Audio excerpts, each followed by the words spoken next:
I am Ashish and welcome to our channel. आज मई का सेकंड संडे है।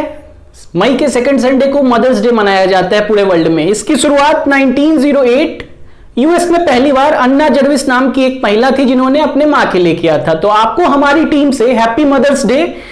हालांकि इंडिया की बात करें तो हमारी एक पुराण है जिसको स्कंद पुराण कहते हैं। 18 पुराणों में से ये सबसे बड़ी पुराण है। इसमें कहा गया है ना अस्ति मातृ समा छाया, ना अस्ति मातृ समा गति, ना अस्ति मातृ सत्रणम, ना अस्ति मातृ सम प्रपा। इसका मतलब क्या है कि मां के समान ना कोई छाया है, ना सहारा है, ना कोई रक्षक है, ना जीवन दाता है। तो हमारी सभ्यता में ये बहुत पहले से है कि हम मदर्स को क्या करते हैं, सेलिब्रेट करते हैं। और मेरा ये मानना है कि मां के लिए दिन नहीं होता है, मां से ही दिन होता है। तो एक दिन काफी नहीं है। मां का जो निस्वार्थ प्रेम है, स्नेह है, जो बेइंतहा मोहब्बत है बच्चों के लिए, उसको दर्शाने के लिए, दिखाने के लिए एक दिन का प्रेम काफी नहीं है। हर दिन इसे मनाएं। So once again happy Mother's Day. देखिए, इस लेक्चर में हम बात करेंगे ताज के शासन के बारे में। पिछले 3 लेक्चर्स में हमने क्या पढ़ा था कि संविधान क्या है, उसका उद्देश्य क्या है। दूसरे वाले लेक्चर में हमने क्या पढ़ा, हिस्ट्री पढ़ी थी थोड़ी सी, और कंपनी का शासन के अंदर रेगुलेटिंग एक्ट से लेके हम 1853 का चार्टर एक्ट 3rd लेक्चर तक कंप्लीट किया था हमने। अब क्या है, इसमें हम क्राउन रूल पढ़ेंगे। क्राउन रूल क्या होता है, 1858 से लेके 1947 के बीच में जो एक सीरीज ऑफ एक्ट्स आती है, जिसकी शुरुआत यहां 1858 के भारत शासन अधिनियम से शुरू होता है। 1861 का परिषद अधिनियम, 92 का परिषद अधिनियम, 1909 का परिषद अधिनियम, फिर भारत शासन अधिनियम 1919, 1935 और स्वतंत्रता अधिनियम 1947। तो इतने एक्ट्स को हम इस लेक्चर और आने वाले लेक्चर में पढ़ेंगे। ठीक, इसकी शुरुआत सबसे पहले हम इस एक्ट से करते हैं कि 1858 भारत शासन अधिनियम, इसका बैकग्राउंड क्या था, विद्रोह था। भारत 1857 का जो सिपाही विद्रोह था, उसके बाद ही यह कानून लाना पड़ा था, क्योंकि कंपनी की जो गलत पॉलिसीज है उसके कारण भारत के लोगों के बीच बहुत सारा रोष हो गया था, जिसके कारण उन्होंने विद्रोह किया। और तो यह शासन लाके लोगों को ठंडा करने का काम किया गया था। इसमें क्या है, अलग अलग चीज देखेंगे। सबसे पहली चीज, सबसे पहला पॉइंट जो इंपॉर्टेंट, इसमें मैंने 3 पॉइंट मेंशन करा है। हालांकि 5-6 पॉइंट्स है, बट 3 पॉइंट एग्जाम के दृष्टिकोण से बहुत ज्यादा इंपॉर्टेंट है। पहला वाला देखिए कि designation of governor general of India change to viceroy of India. मतलब गवर्नर जनरल का पद का नाम जो है वो बदल के भारत का गवर्नर जनरल कर दिया गया था। ठीक, देखिए संविधान सीरीज में ये 4th लेक्चर है। 3 लेक्चर्स हमारे कंप्लीट हो चुके हैं। जिन लोगों ने नहीं देखा है, आई बटन पे जाके क्लिक करें। कॉन्स्टिट्यूशन की जो प्लेलिस्ट बनी है उसमें तीनों लेक्चर को पहले देखें, तभी ये वाला ज्यादा समझ में आएगा। पहले लेक्चर में हमने पढ़ा था कि संविधान क्या है, उसका उद्देश्य क्या है, क्यों पढ़ते हैं, क्या कैसे, सब कुछ देखा था। दूसरे लेक्चर में हमने क्या देखा था कि कंपनी का शासन जो 1773 के रेगुलेटिंग एक्ट से शुरू होती है तथा उसका जो ऐतिहासिक पृष्ठभूमि था सो देखा था। और 3rd लेक्चर में उसको कंप्लीट किया था 1853 के चार्टर एक्ट के थ्रू। इस लेक्चर में हम लोग शुरू कर रहे हैं ताज का शासन, और सीरीज ऑफ जो ये एक्ट्स है यहां से 1858, 1861, 1892, 1909, 1919, 1935, 1947, ये एक्ट्स को इस लेक्चर और आने वाले लेक्चर में हम कंप्लीट करेंगे। इसके साथ ही जो हमारे संवैधानिक विकास का जो ओवरऑल एक्ट का एक सीरीज था वो खत्म होगा। इस एक्ट में चलिए सबसे पहले हम लोग देखते हैं 1858 का भारत शासन अधिनियम। इसमें क्या है कि इसकी पृष्ठभूमि आपको पता है कि 1857 में विद्रोह होता है, उसके बाद ये कानून लाया जाता है। तो क्यों, क्योंकि भारतीय के अंदर जो रोष फैला था कंपनी के शासन के प्रति, उसको ठंडा करने के लिए, लोगों के अंदर जो एक विद्रोह की प्रवृत्ति बन गई थी उसको धीरे धीरे शांत करने के लिए ये कानून लाया गया था। ब्रिटिश कानून ने डायरेक्ट भारत का एक तरह समझिए शासन अपने हाथों में ले लिया। तभी उसको कहते हैं कि क्वीन विक्टोरिया का जो प्रोक्लेमेशन है वो 1 नवंबर 1858 को आता है। इसमें देखिए क्या जो महत्वपूर्ण चीज है वो हम यहाँ पे 3 लिख रखे हैं। आप अलग अलग बुक्स में देखेंगे 5-6 होंगे, बट जो 3 इंपॉर्टेंट है जिससे एग्जाम में हमेशा सवाल आया है। पहला वाला देखिए, designation of governor general of India change to viceroy of India. मतलब पद का जो नाम था गवर्नर जनरल पद का नाम, उसको अब वायसराय कहा जाने लगा। आपको याद होगा कि 1773 के कानून में सबसे पहले बंगाल के गवर्नर को गवर्नर जनरल कहा गया, ये आपको ध्यान में है, आशा करते हैं ध्यान में होगा। अगर पहला वाला लेक्चर, दूसरा वाला लेक्चर, तीसरा वाला लेक्चर आपने देखा है, नोट्स बनाए हैं, रिवाइज किया है तो याद होगा। फिर 1833 के कानून में गवर्नर जनरल ऑफ बंगाल को भारत का गवर्नर जनरल कहा जाने लगा, वो भी याद होगा। लॉर्ड विलियम बेंटिक पहले थे, ये भी आपको ध्यान में होगा। अब देखिए इसमें क्या कहा गया कि गवर्नर जनरल ऑफ इंडिया को वायसराय कहा जाने लगा, मतलब पद का नाम बदल दिया गया। तो देखिए ये वाला पॉइंट क्लियर हो गया होगा। अब इसमें एक चीज देखिएगा कि 1856 से लेके 1858 तक जो है आखिरी भारत के गवर्नर जनरल वो लॉर्ड कैनिंग ही होंगे। फिर जो इनका कार्यकाल 1858 से लेके 1862 तक था, ये भारत के पहले वायसरॉय बने। तो ये याद रखिएगा कि आखिरी गवर्नर जनरल भारत के कौन थे? Lord Canning. और पहले वायसरॉय कौन थे? ये भी लॉर्ड कैनिंग। ये आपको ध्यान में रहेगा। ये जो वायसरॉय था वो ब्रिटिश क्राउन का डायरेक्ट रिप्रेजेंटेटिव, मतलब प्रतिनिधि था। भारत में शासन क्राउन डायरेक्ट तो कर नहीं रहे थे, उनका एक प्रतिनिधि आया था, तो उसको वायसरॉय बोला जाने लगा। ठीक, पहला पॉइंट क्लियर। अब चलिए देखते हैं दूसरा पॉइंट की तरफ। 1784 का पिट्स इंडिया एक्ट आपको ध्यान में होगा। उसमें हमने देखा था कि बोर्ड ऑफ कंट्रोल, नियंत्रक मंडल और कोर्ट ऑफ डायरेक्टर्स, दो अलग अलग बॉडी बनाई गई थी शासन करने के लिए। इनका काम था व्यवसायिक मामलों को देखना, इनका काम था राजनीतिक मामलों को देखना। तो शासन, इसके शासन को समाप्त कर दिया गया। पहला चीज आप ध्यान में ये रखेंगे, ठीक है। देखिए दूसरा पॉइंट क्लियर हो गया। अब तीसरा पॉइंट देखिए, इस एक्ट का ये इंपॉर्टेंट पॉइंट है, आप ये ध्यान में रखिएगा। इस एक्ट के माध्यम से क्या होता है, एक नए पद का सृजन किया जाता है। सृजन का मतलब नया पद बनाया गया। उसका नाम क्या था? सेक्रेटरी ऑफ स्टेट, भारत के राज्य सचिव। मतलब क्या कि अभी तक तो वायसरॉय थे, अब इनके ऊपर भी ये क्या किया गया? सेक्रेटरी ऑफ स्टेट बनाया गया, जो कि क्या था कि ब्रिटिश कैबिनेट, वहां पे जो मंत्रिमंडल था उसका एक सदस्य था, जो कि ब्रिटिश संसद के प्रति उत्तरदायी था। भारत में क्यों लाया गया? इस पद का नया सृजन क्यों किया गया? तो शासन को देखने के लिए। और उसके साथ क्या किया गया कि उनको सहायता और परामर्श देने के लिए एक भारतीय परिषद या इंडियन काउंसिल, जिसमें 15 सदस्य थे। ये ध्यान रखिएगा कि 1858 एक्ट के माध्यम से जो भारतीय परिषद बनी थी, इंडियन काउंसिल, उसमें सेक्रेटरी ऑफ स्टेट को हेल्प करने के लिए या असिस्ट करने के लिए कितने लोग थे? 15 लोग थे।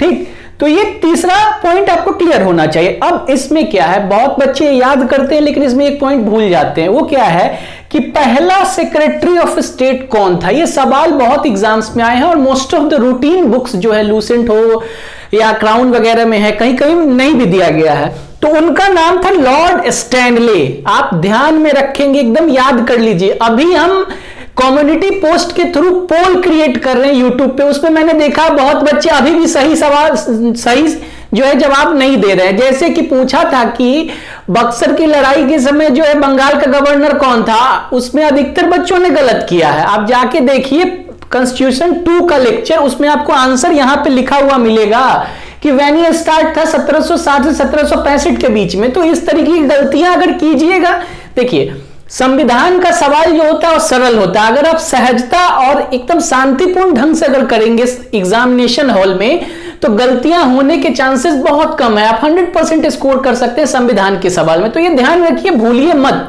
बार बार रिवाइज कीजिए और प्रैक्टिस कीजिए। इस एक्ट के आपको सारे पॉइंट्स क्लियर हो गए। एक बार मैं आपको तुरंत रिवीजन कराता हूं इसका क्या, ध्यान से देखिएगा। पहला वाला, पद का नाम बदला गया, भारत का गवर्नर जनरल से क्या कर दिया गया? वायसरॉय कर दिया गया। पहले लॉर्ड कैनिंग थे और आखिरी गवर्नर जनरल भी लॉर्ड कैनिंग थे। इनका कार्यकाल ध्यान में रखिएगा, 56 से 58 गवर्नर जनरल के रूप में और 58 से 62 वायसरॉय के रूप में।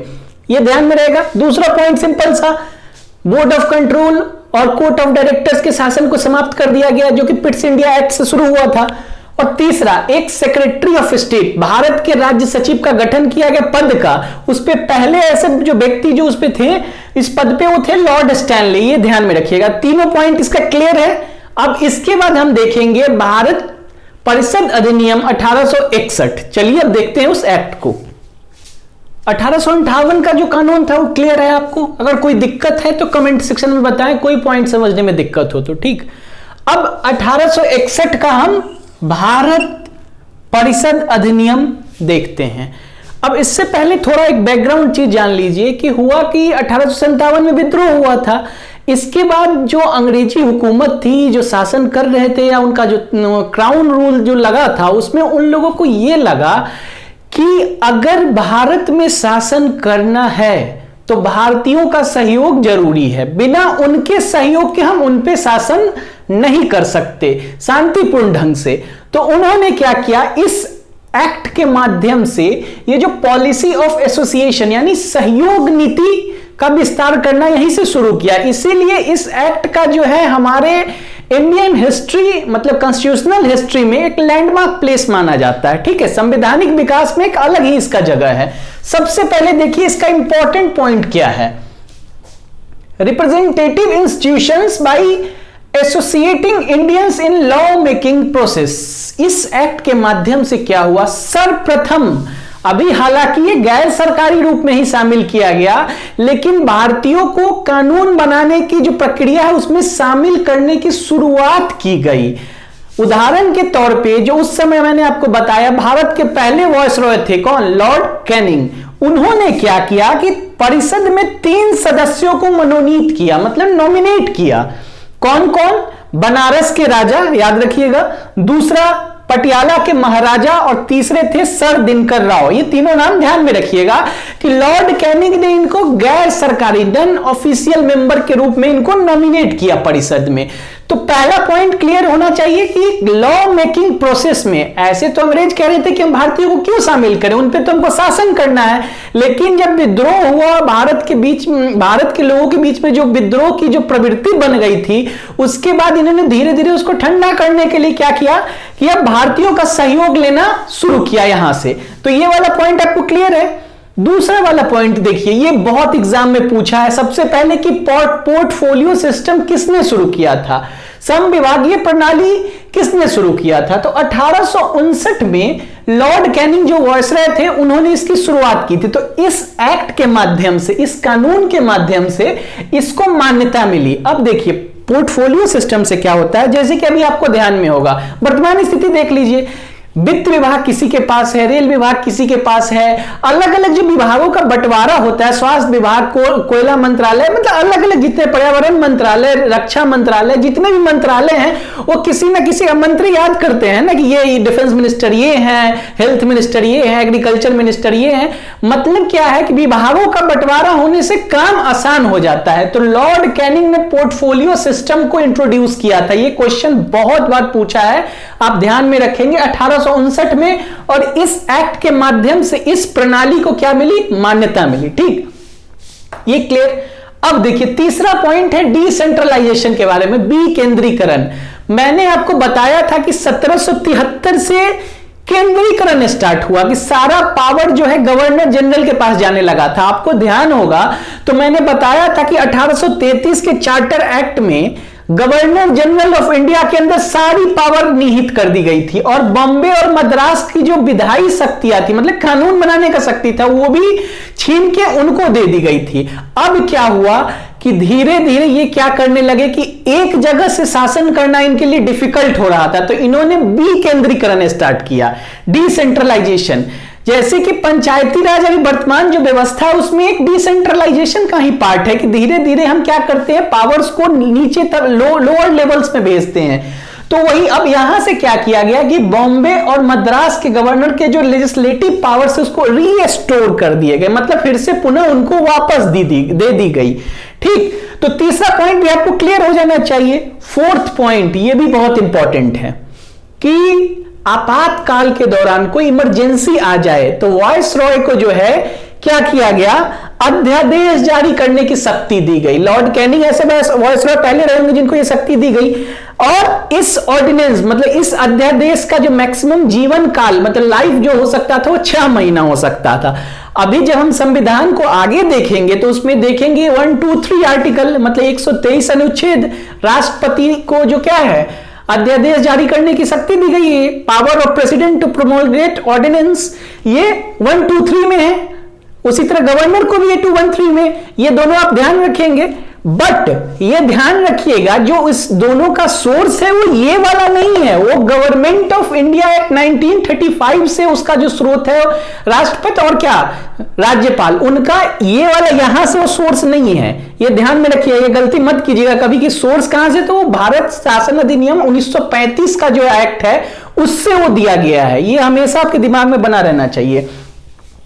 तो 1861 का कानून आपको क्लियर है। एक बार क्विक रिवीजन देखते हैं क्या है। सबसे पहले सर्वप्रथम भारतीयों को कानून बनाने में शामिल किया गया, ये क्लियर है। लॉर्ड कैनिंग ने 3 लोगों को नॉमिनेट किया, कौन कौन, बनारस के राजा, महाराजा ऑफ पटियाला और सर देवकन राव, क्लियर। तीसरा पोर्टफोलियो सिस्टम लॉर्ड कैनिंग का 1859 में उसको मान्यता मिली। उसके बाद ये डिसेंट्रलाइजेशन, बॉम्बे मद्रास के जो पावर्स थे वो फिर से वापस कर दिए गए। और 4th पॉइंट, वॉइसरॉय को ऑर्डिनेंस मेकिंग पावर दी गई, मतलब अध्यादेश जारी करने की शक्ति दी गई। तो ये चारों पॉइंट आपको इस एक्ट में क्लियर होना चाहिए। और पॉलिसी ऑफ एसोसिएशन भी ध्यान रखिएगा, अगर आप ध्यान रख सके कि सहयोग नीति जो है इससे शुरुआत की गई थी। इसके अलावा एक तो और पॉइंट है इंपॉर्टेंट, जैसे आप ध्यान रख सकते हैं कि बंगाल, उत्तर पश्चिमी जो सीमांत था वहां पे और पंजाब, 3 जगह क्या हुआ, विधान परिषद का गठन किया गया। ठीक, ये ध्यान में रखिएगा, रखना हो तो ये इंपॉर्टेंट उतना नहीं है, बट ये 4 पॉइंट 5 पॉइंट आपके ध्यान में रहना चाहिए इस एक्ट के बारे में। 1858 और 1861 का एक्ट क्लियर हुआ। अब ये छोटा सा एक्ट है 1892 का एक्ट, पर मुश्किल से 1-2 पॉइंट है, वो अब देखते हैं।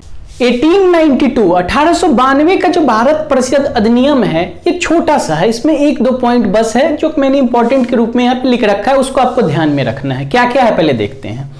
सबसे पहले विधान परिषद के शक्तियों का विस्तार किया गया, मतलब जो लेजिस्लेटिव काउंसिल एस्टैब्लिश हो रही थी अलग अलग जगह पे, उनकी जो शक्तियां उनको विस्तार की गई। इसमें एक सबसे पहले इंपॉर्टेंट पॉइंट याद रखिएगा कि उनको जो है बजट पे बहस करने का अधिकार दिया गया। वो उस पर बहस कर सकते थे, but no right to vote, उस पर वोटिंग नहीं कर सकते थे। तो बहस तो शुरुआत कहां से की गई, यहां से, बट वोटिंग का अधिकार नहीं मिला। यह ध्यान में रखिएगा, पहला पॉइंट इसका।